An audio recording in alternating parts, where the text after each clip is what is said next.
Selamat sore teman-teman. Erev Tov Shalom Laim. Minasan konbawa. Buenas noches. Bon noite. Buongiorno fratelli e sorelle. Bonjour à tous ya. Magandang gabi. Masa al khair buat semuanya. Iya, Jumat malam 9 Muharram 1447 Hijri ya. Teman-teman semuanya, kenapa kok saya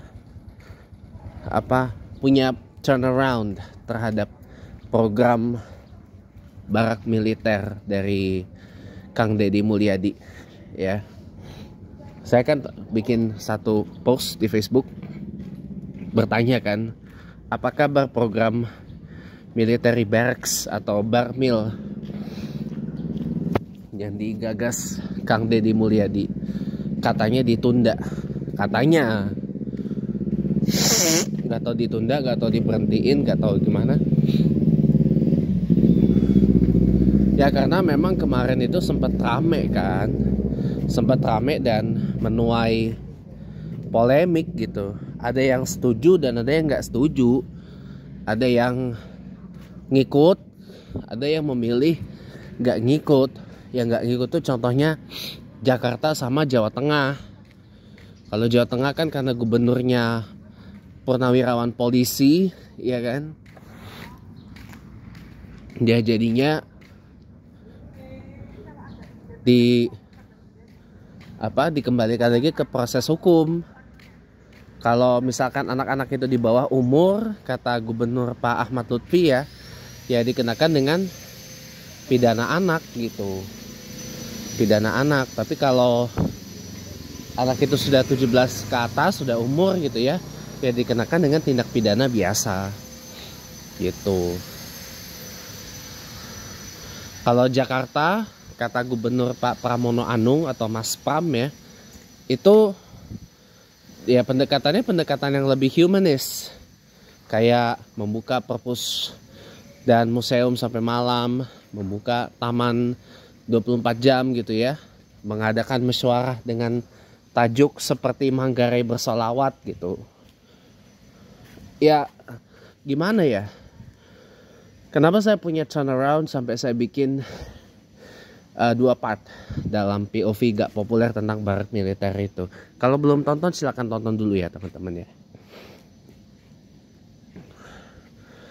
Karena gini, sebentar ya, saya mau pesan galon dulu, nanti kita baru bahas setelah pariwara yang mau lewat. Ini dulu. Welcome back teman-teman. Jadi kenapa kok saya jadi punya turnaround di situ, Pak? Jawabannya adalah saya benerin celana dulu ya teman-teman. Ini celana saya ini rodo aneh. Welcome back teman-teman. Saya teringat nasihat dari salah satu guru saya, dan ini masih saya pegang sampai hari ini gitu loh. Yaitu tidak semua hal yang menurut emosi kita itu hal yang buruk, itu akan selamanya buruk. Tapi bisa jadi hal yang menurut emosi kita itu buruk, itu adalah hal yang baik. Dan sebaliknya, bisa jadi hal yang menurut emosi kita baik, tapi ternyata itu malah jadi hal yang buruk. Nah kayak gitu. Makanya kenapa saya punya turnaround seperti itu. Makanya lihat kan, taman di Jakarta beberapa doang, nggak semua, dibuka 24 jam ya. Diantaranya ada Tebet Eco Park dan lapangan banteng ya, dan juga taman sini nih, Taman Barito ya. Itu malah jadi tempat mesum. Ini kan prihatin kita, kok niatnya baik tapi kok malah jadi dampak buruk. Ini ramai juga loh, malah jadi tempat mesum.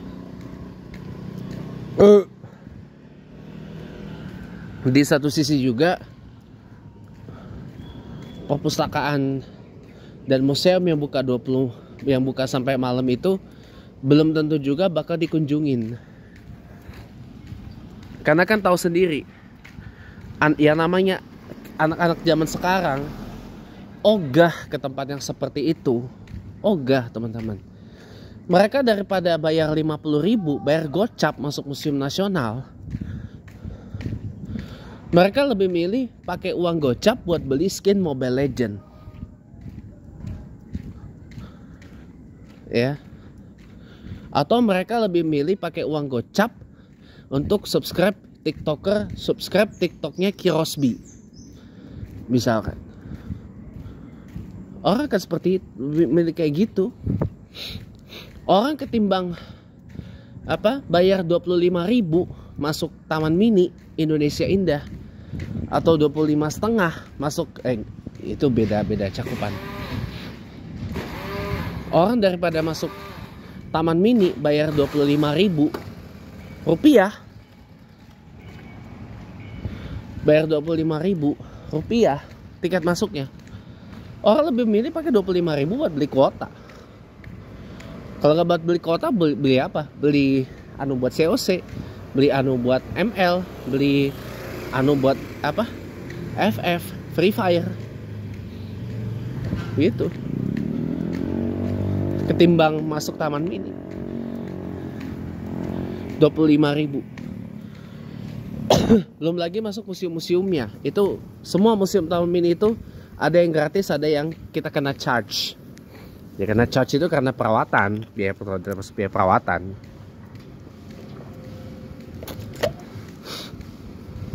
Gitu. Nah, jadi kalau saya boleh sampaikan, inilah realita yang pahit yang harus diterima sekarang.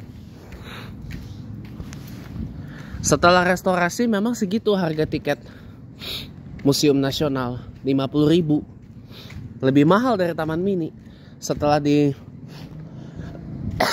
revitalisasi gede-gedean, direnovasi gede-gedean, dibagusin oleh pemerintah setelah diambil alih dari keluarga Pak Harto, harga tiket masuknya yang tadinya ceban 10.000 jadi 25.000. Orang daripada habis 25.000 masuk Taman Mini, belum termasuk masuk museum-museumnya, orang lebih memilih habis untuk beli sesuatu buat FF, buat ML, buat COC, buat itulah pokoknya. Ini realita yang harus kita terima, teman-teman. Walaupun ini pahit. Ya, jadi kembali saya tegaskan ya. Leadership is all about effectivity. Leadership is all about making things works effective.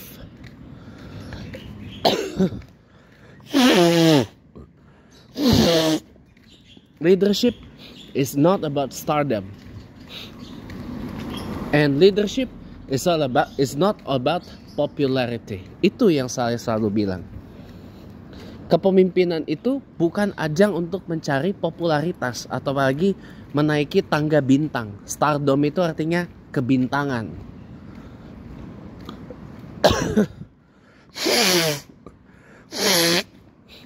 Saya oke dengan Gubernur Jakarta, gubernur saya, Pak Pramono Anung. Ya. Pak Pramono Anung. Ya. Yang mengatakan, saya daripada overacting buat kok, saya lebih memilih bekerja. Oke, saya terima. Saya masukkan itu ke akal saya. Itu fine.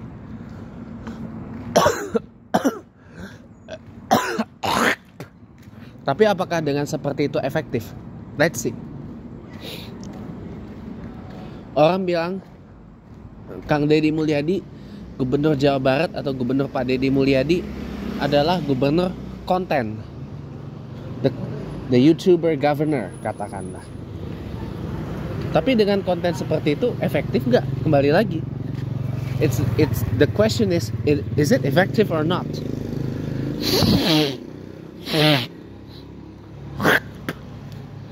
Apakah itu efektif atau tidak?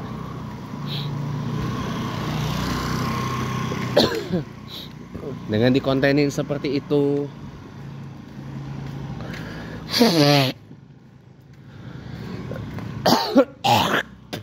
itu leadership, teman-teman. Kalau saya kutip kata John Kasich, politikus Partai Republik USA dan mantan Governor Ohio, leadership is a sound program, gitu.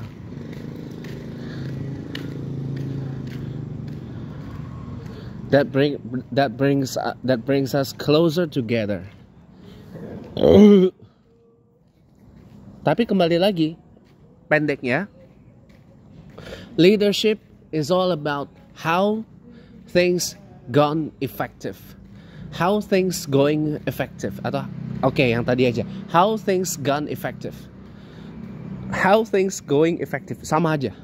Cuma beda ini doang, beda verbnya aja. How things going effective. How things gone effective. Atau simpelnya, how things go effective. That's the leadership. That's what it called leadership.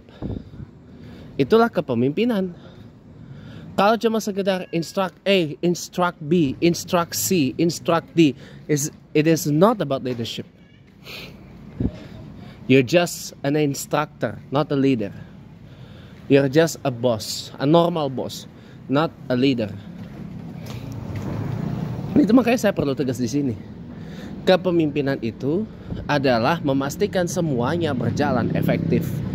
Kepemimpinan itu adalah sebuah sistem yang goalnya adalah apa yang sudah dijalankan itu efektif.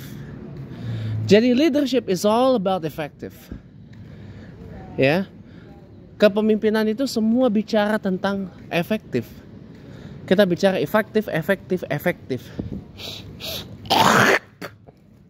Orang suka bilang, Pak, efektif itu apa? Berefek. Ada hasil. Ada result. Ada outputnya. Gitu lah.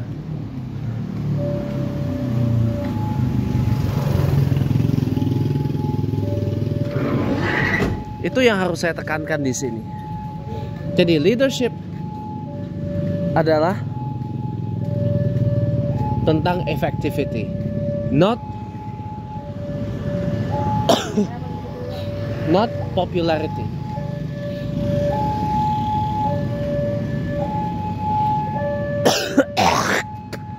Itulah mengapa, para pemirsa, saya punya pandangan yang berlainan tentang program barak militer ini. Kemudian, kenapa? Karena tidak semua sesuatu yang menurut kita buruk itu adalah buruk sepenuhnya. Tapi tidak semua sesuatu yang menurut kita baik itu baik sepenuhnya. Wow. 205 Bukit Duri 31 Sashino.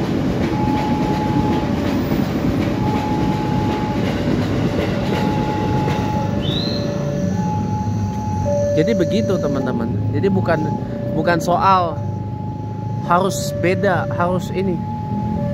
Enggak, teman-teman. Saya iakan apa yang disampaikan oleh Pak Jokowi ya, bahwa kepemimpinan itu tuh bukan seperti kita mengisi BBM dari nol, enggak. Tapi keberlanjutan. Tapi ingat, is it effective or not? Memang leadership is also talks about sustainability. It talks about continuity. Ya, leadership talks about progress. Ya, tapi how effective is the progress? That's more matters.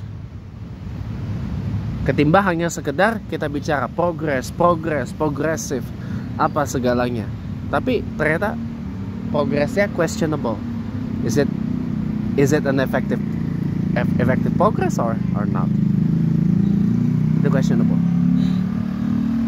Makanya kenapa kemarin saya bilang di part 2-nya ya, saya katakan bahwa andai saya duduk di kursi gubernur Jakarta, ya, saya bakal kirim juga anak-anak nakal itu ke barak militer. Bahkan bukan hanya anak-anak sekolah saja, anak-anak prasekolah yang buandel yang gak karu-karuan, anak-anak level pendidikan dasar, pendidikan dini yang buandel yang gak karu-karuan, ya, yang nuakal ya gak karu-karuan, sama orang tua aja ngelawan, ya, itu juga pasti akan kena di saya.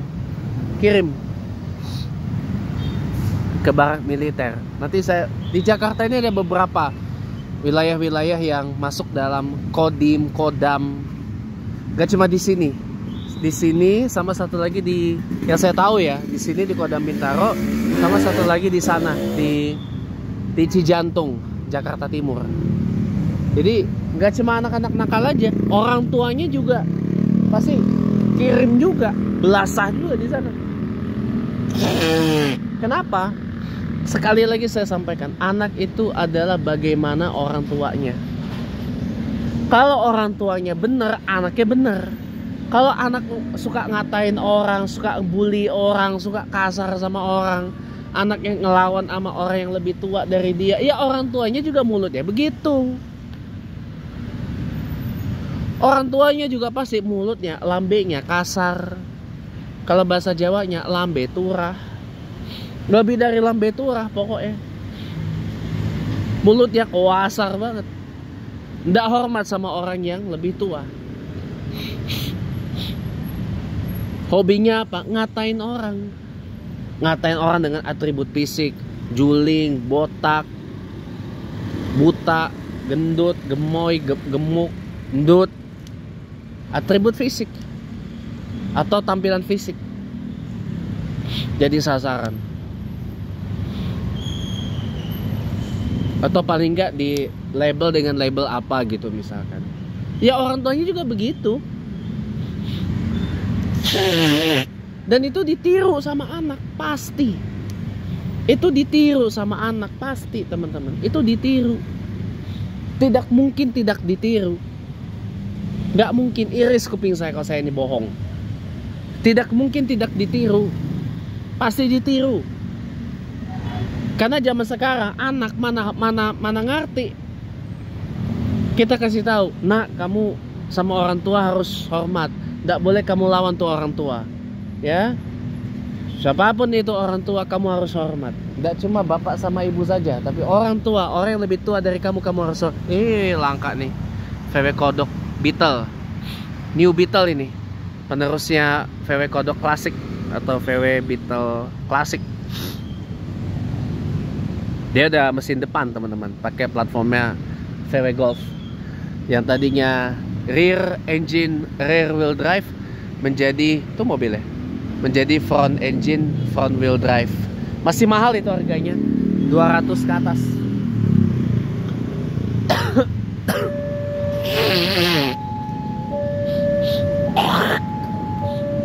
Lanjut ya. Jadi bukan, tidak mempan lagi sekarang. Nah, kamu sama orang yang lebih tua kamu harus hormat. Tidak boleh kamu lawan, tidak boleh kamu bantah omongannya.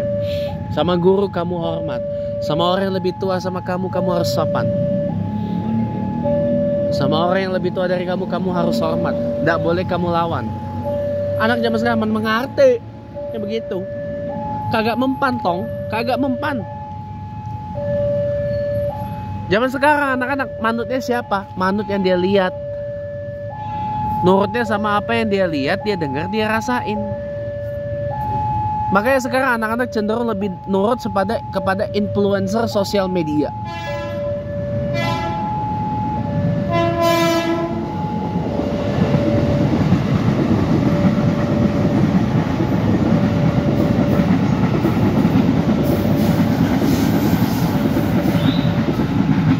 Oke. Makanya kenapa anak-anak zaman sekarang lebih manut, lebih nurut dengan nomor satu, influencer media sosial. Yang kedua, lebih nurut sama temen mainnya. Adik saya dulu pernah ada di fase itu. Masalahnya adik saya dulu pernah ada di fase itu. Masalahnya Dia lebih ini sama temennya.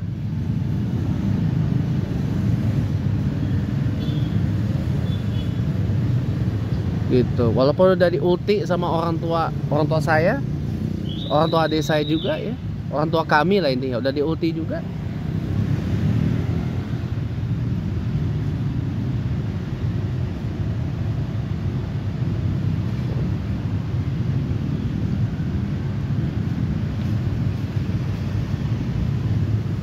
Itu teman-teman. Makanya jadi saya tuh heran, saya tuh kayak gitu. Karena saya ngalamin juga teman-teman. Zaman sekarang ya, mohon maaf, saya boleh ngomong natural banget gak ini? Orang tua, kebanyakan dari kita itu gagal sebagai orang tua dalam mendidik anak. Gagal teman-teman. Gak ada orang tua yang sukses. Gak ada teman-teman. Kenapa?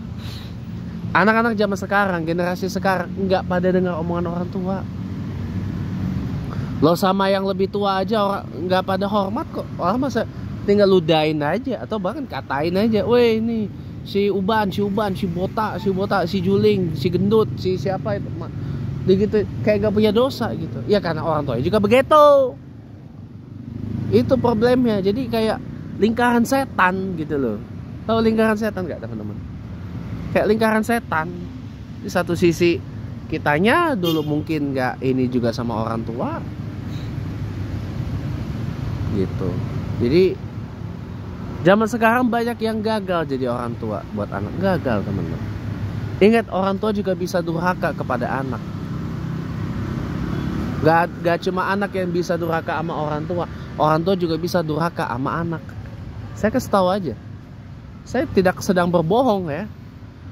Saya tidak sedang berbohong. Tapi saya bicara dengan jujur apa adanya di sini. Kenapa saya tidak suka berbohong? Kenapa saya tidak sedang berbohong? Karena memang saya tidak suka berbohong. Kecuali untuk 3 hal yang dibolehkan tentunya. Tapi ada batasannya.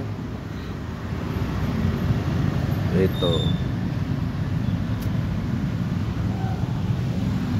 Makanya teman-teman semuanya, kalau saya boleh bicara dengan banyak dari kita yang gagal sebagai orang tua kepada anak.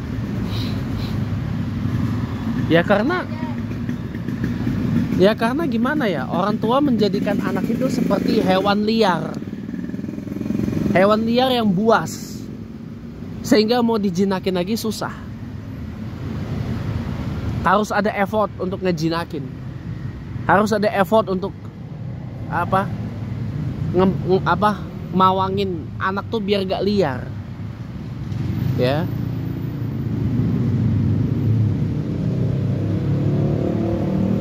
Ya, saya sih maaf kata ya, kalau memang sulit teman-teman mendidik anak angkatan saya ya, anak 90-an, 2000-an sampai sekarang. Kami dulu kecilnya nggak pernah main HP. Yang terakhir banget yang kecil yang nggak main HP itu kelahiran tahun 2001 2002. 2002. Kecilnya kita dulu nggak main HP. Terakhir banget itu. Kalau sekarang anak, waduh. Ya. Waduh, maaf ya teman-teman ya. Anak mewek kasihkan HP. Ini kasih HP. Jadi HP ini solusi instan. Jadi lama-lama memang orang tuanya ngajarin anak dari kecil untuk kecanduan HP. Kenapa? Ya orang tuanya kecanduan HP juga.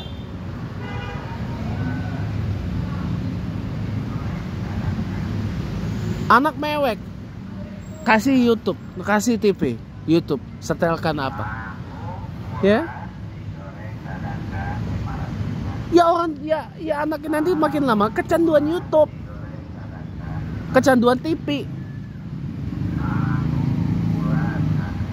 Kenapa? Orang tuanya ngajarin buat kecanduan TV, kecanduan YouTube.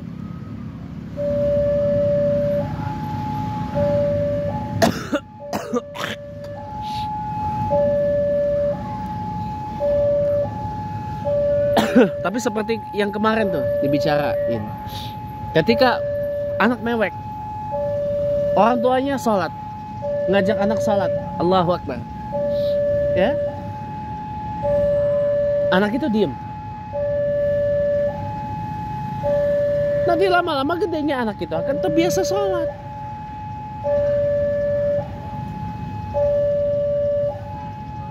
Gitu. Jadi makanya teman-teman semua, para pemirsa yang baik ya, yuk evaluasi lagi, gitu loh. Oh, ini 205 Bogor 60 Musashino.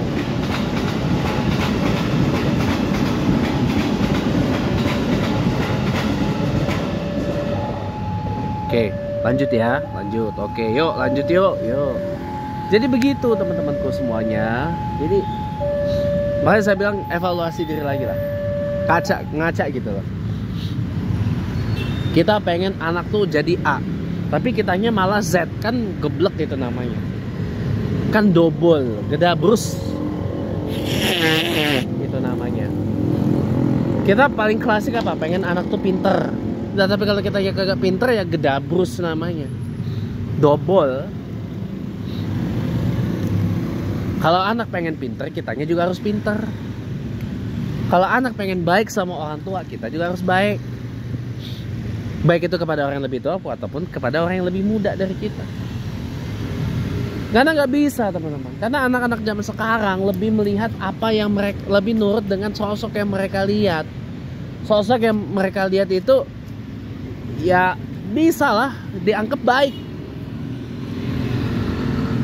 Makanya kenapa anak-anak zaman sekarang mudah banget sekarang joget-joget Velocity, nyanyi tahu lagu Satecu gitu kan? Tahu lagu Satecu ya. Sampai Velocity. Di giliran lagu wajib nasional kagak pada tahu. Giliran lagu-lagu kebangsaan kagak pada tahu. Pancasila kagak pada apal. Pahlawan nasional kagak pada tahu.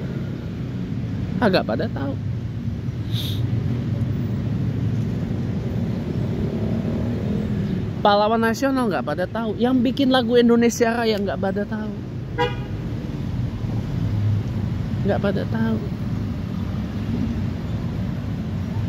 Enggak.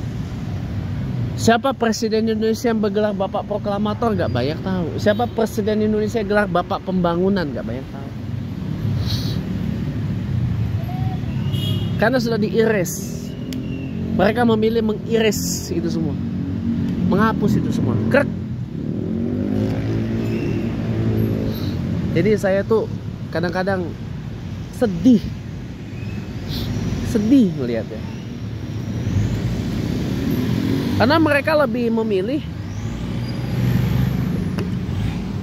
meniru apa yang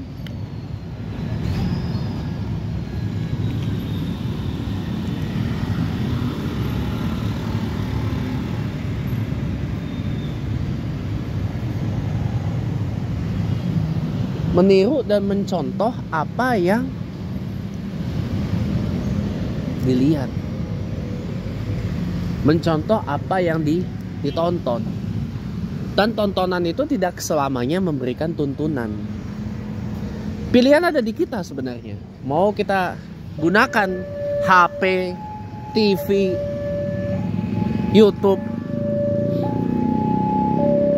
ya, sebagai sesuatu yang memberikan tuntunan buat kita, atau cuma sekedar tontonan. Itu semua kembali ke kita teman-teman. Bukan kembali ke saya, kembali ke orang tua, kembali ke orang yang lebih tua dari Anda, orang yang lebih tua dari saya. Enggak, kembali ke kita.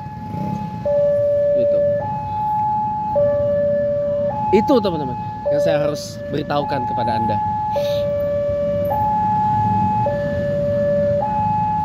Jadi kenapa saya lebih sepakat sebaiknya barat militer ini hunting dulu.